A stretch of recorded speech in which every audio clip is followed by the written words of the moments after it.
Well, congratulations, Internet!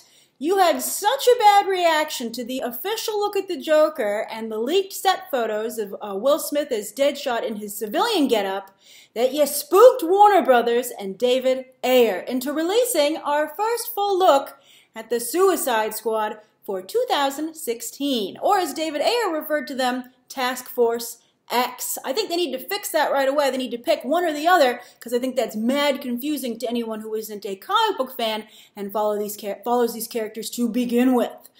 So again, I think this photo was released to try and stop the bleeding of everyone's hopes for Suicide Squad 2016. So I guess the first question is, does this just stop the bleeding? Does it open up the wounds even deeper? Or does it give a much-needed transfusion to people's anticipation for this film? I would go with the middle.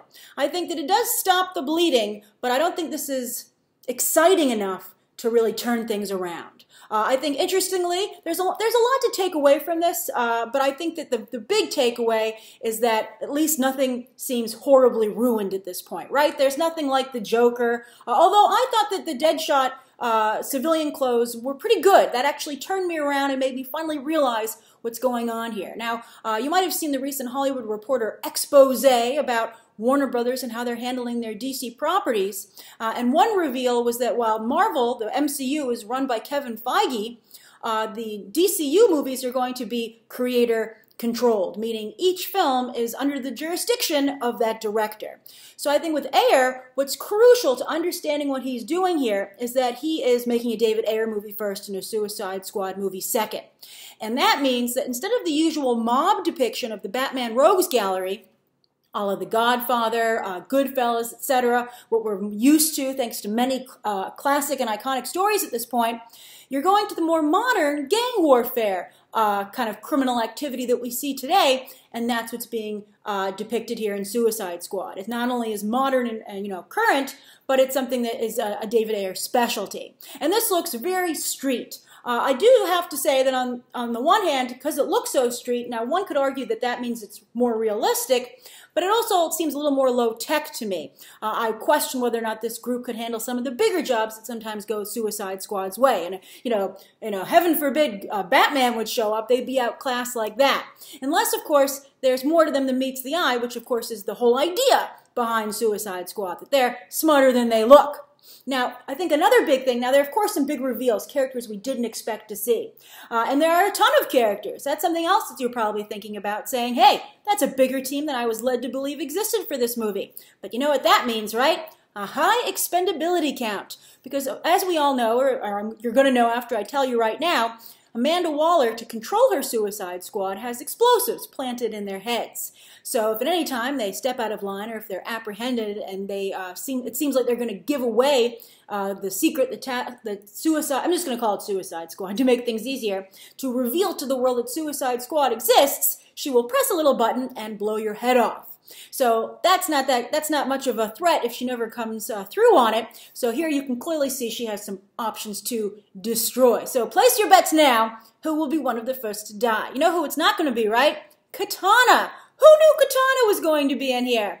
But she is clearly there to appeal to the Asian box office. I mean, heck, she's got the Japanese flag on her forehead and arm. So that's a pretty savvy move, actually, from Warner Brothers to include that there because, of course, as we all know, the Asian box office is big money. Also, for some reason, somebody at DC is convinced that Katana has what it takes to be a major character in the DC comics. Now, they have really tried to push her. She's very prominent, or has been very prominent in the New 52. They put her on the Beware the Batman animated series, and they also put her recently on Arrow in a couple of episodes. I'm told, don't watch that show, but you know what? No one's taken to her. No one likes Katana. She has yet to catch on, but still, DC is undeterred. They are insistent that this character is going to be big. But I think one of the things that would help her is if she were to show off her samurai sword. But that's not here. She has it in it's sheathed. You can kind of see it there going into Rick Flagg's leg. But the character's a bit of a tough sell because she believes that the spirit of her dead husband is in that sword, and she will often talk to him and is insistent that he talks back. But we'll see. Maybe this will be the one that sticks, and Katana finally will become a popular character. Now, of course, we have to talk Harley Quinn. We finally get a look at the character. So some of you are telling me she's going to wear multiple costumes throughout the film. I think that, I don't know how I feel about that. I'd have to see what those other costumes are. As for this one, you know what? It's not horrible. That's what I'll say. And I do think that the positive thing about it is that I think it appeals probably to both men and women, I'm guessing. I can tell you as a female viewer, it's, it's not the, the male gaze that I was fearing would perhaps be applied to the character. I think that it's still sexy enough, with the short shorts or the, really just the underwear, the studded underwear and the fishnets. But I think with the the bomber jacket maybe, or the baseball jacket, whatever that is she has on, and those very cool shoes, I think it takes a couple pages, not just from the Batman Arkham video games, obviously, which this is borrowing from very heavily, but it also pulls off of the solo series that Jimmy Palmiotti and Amanda Conner are doing right now, which I've actually come to really enjoy. It's one of the few New 52 series that I like, and now with Convergence on the horizon and threatening to undo the New 52, I actually would be kind of sad to see that title go. So that's been very well received. It's a very strong seller, so I think they were smart to take some elements from that. She also doesn't look quite as grungy as I think some of us feared. Not that there's anything wrong with grunge. I mean, you can see Enchantress is certainly filling that category, no problem, for anyone who's into that. But I don't think it fits the innocence of Harley Quinn. Her body language, Rick Flag is supposed to be the leader of this team in the field for Amanda Waller. That's played by Joel Kinnaman. So I think she's either cozying up to him because she's the leader, or perhaps making fun of him in that she's like, well, you think he's the leader, but I'm actually in charge of this. You don't see any of that slyness there, but it could come out perhaps in the performance. She's got they didn't go with the two-toned hair. They went with the blonde, dipped ponytails. Totally makes sense. It's the version that's very popular in the Batman Arkham games, and I think it keeps Margot Robbie from having to change her appearance too much because she's quite popular with, I think, a lot of the target demographic for this movie. So not fantastic, but by no means a disaster. So I think that we don't have to hold our breath anymore on Harley Quinn, but I think we still have our fingers crossed. We'll talk about Deadshot in a moment because a single photo was released of that character, Will Smith with a mask on. But I will say that the shaved head, I think, is a different look for Will Smith. I like it with the beard. And also it makes sense. If you wear a mask over your entire head, you wouldn't want to have to worry about, mask hair, right? So good choice. Now you can see everybody else there. As we suspected, I think Killer Croc has replaced King Shark because a guy with a shark head is a little bit of a tough sell.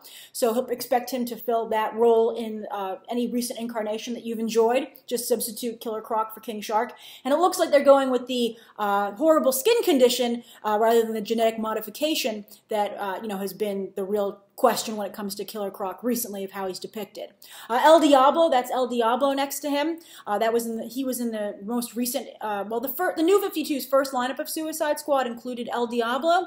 And interestingly, he was really trying to set himself on the path of redemption and turn away from his criminal activities. And I think you see that reflected here in the way that actor is positioned. So I think that's a good idea. All right, so we have a siren here. I don't know if you can pick that up, but hey, it fits with what we're discussing. Then you have Enchantress. I think Enchantress looks like, she looks like a Guillermo del Toro reject. I'm not impressed with that at all. That character should be much more interesting. That's Cara Delevingne from Paper Towns, model turned actress, or hoping to be turned actress. I don't know who Adam Beach is playing. And then Jai Courtney is Boomerang. I don't see any boomerangs on him, so he's going to have to start calling himself something else, I guess. And Belle Reve, you can see it says Welcome to Belle Reve behind them. So many different names. Suicide Squad, Task Force X, Belle Reve or Belle Rev. If you're wondering what that is the prison which actually holds the Suicide Squad. It's what their base of operations is and where they're held when they're not, involuntarily carrying out missions for the government. And you can see some kind of like Grim Reaper skeleton, logo behind them. I think it's funny they would bother to make a logo and not show it. But you know what? This movie is over a year away. All right, so finally, let's move over here to this Will Smith photo.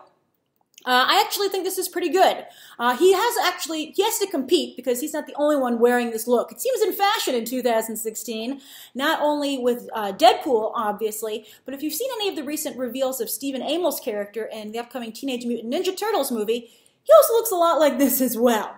But I think it makes sense. He's got very light body armor on, so he can move. I think you see something written on his neck there, the light, and then something else.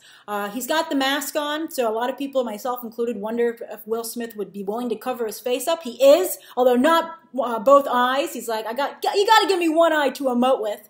So he's got the one there. He's got, I don't know if that's the sight there is supposed to help him with his aim. It looks more like something you would wear to like a rave. Who knows?